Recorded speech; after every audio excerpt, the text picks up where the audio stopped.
पारितोषिक आहे. या वक्तृत्व स्पर्धेचं पहिल्या गटाचं 1ली ते 4थी या गटात भाग्यश्री भगवंत डोळस हिचा पहिला क्रमांक आलेला आहे. या ठिकाणी प्रेक्षकांनी साथ द्यायची, टाळ्या वाजवायच्या आहे, कोणी स्पर्धक असू द्या. या ठिकाणी या स्पर्धकाला आजच्या कार्यक्रमाचे अध्यक्ष म्हणता येतील की माननीय पांडुरंग पाटील बरे यांनी तिला बक्षीस द्यावं अशी मी त्यांना विनंती करतो.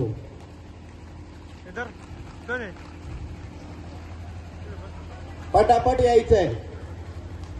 या ठिकाणी डॉक्टर बाबासाहेब आंबेडकरांनी डिग्र्या मिळवल्या आणि त्या डिग्र्यांमध्ये आमच्या भीमकन्या इंग्लिशमध्ये स्पीच करू शकतात. ही खूप म्हणजे अत्यंत आनंदाची गोष्ट आहे आणि अभिमानाची गोष्ट म्हणत आहे. मी म्हणेन की अभिमानाची गोष्ट आहे आमची की आमच्या भीमकन्या हिंदी, मराठी, इंग्लिश सर्व शिकू शकतात.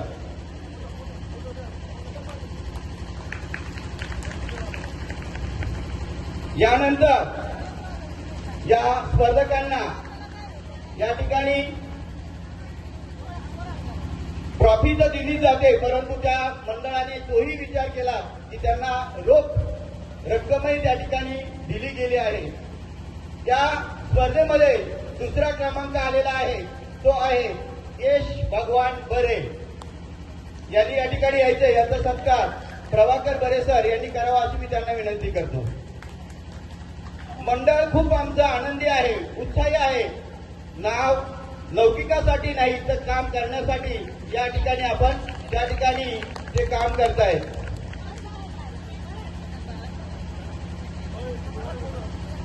या ठिकाणी पंचश्री मित्र मंडळातील एखादा छानसा ऑपरेटर असेल तर फोटो घ्या जरा, कारण ही स्मरणात राहणारी अशी जयंती आपण साजरी केलेली. यानंतर वक्तृत्व स्पर्धेचा मोठा गट येतोय आणि त्या मोठ्या गटामध्ये 5वी ते 8वी हे विद्यार्थी होते, म्हणजे शोधले गेले आणि त्यावेळेस त्यांची तयारी करून घेतली म्हणून तो कार्यक्रम घडून आला. तर आजच्या या मोठ्या गटाचा विजयाचा मानकरी आहे तो म्हणजे कोमल नवनाथ बरे यांचा सत्कार आपल्या भरत भाऊ परदेशी यांनी करावा अशी मी त्यांना विनंती करतो की ज्यांनी या जयंतीसाठी भरभरून अशी म्हणजे देणगी दिलेली आहे. देणगीमुळे नाही तर त्या ठिकाणी त्यांनी तिचा सत्कार करावा अशी मी त्यांना विनंती करतो. टाळ्या वाजवा जरा.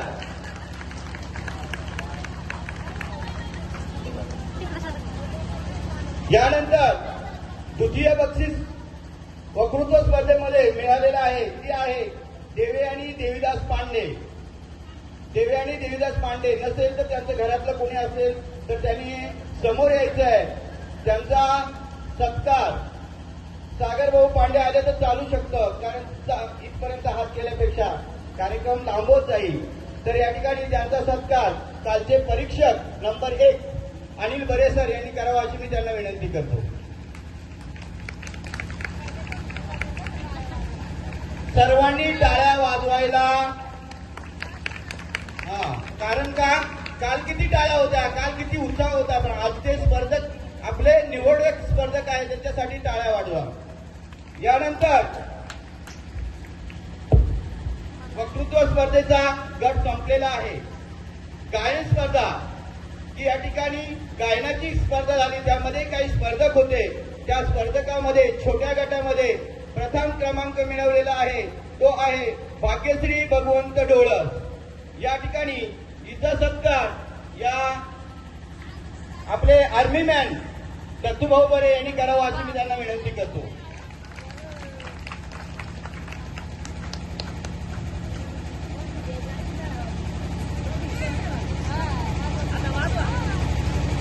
टाळ्या वाजवा.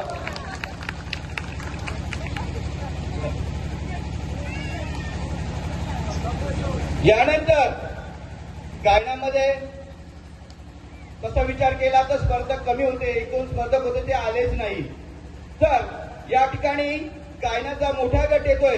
मोठ्या गटामध्ये या ठिकाणी खूप कसरत करावी लागली परीक्षकांना आणि त्या परीक्षक म्हणजे 3 स्पर्धक होते. त्या तिघांमधून कोण त्यांनी तंतोतंत विचार केला आणि त्या तंतोतंत विचारामधूनच या ठिकाणी या गायनामध्ये प्रथम क्रमांक आलेला आहे तो म्हणजे आमचे लता मंगेशकर आशा भोसले उर्फ या ठिकाणी स्वरा आणि संचिता यांनी या ठिकाणी व्यासपीठावर यायचं आहे.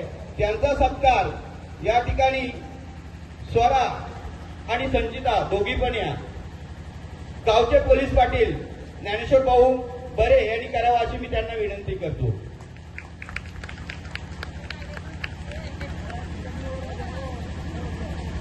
टाळ्यांची कमतरता वाटते.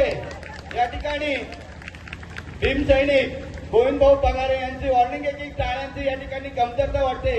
कुठेतरी मनाला काही वाटत नसेल, परंतु काय थकलेली मंडळी. यानंतर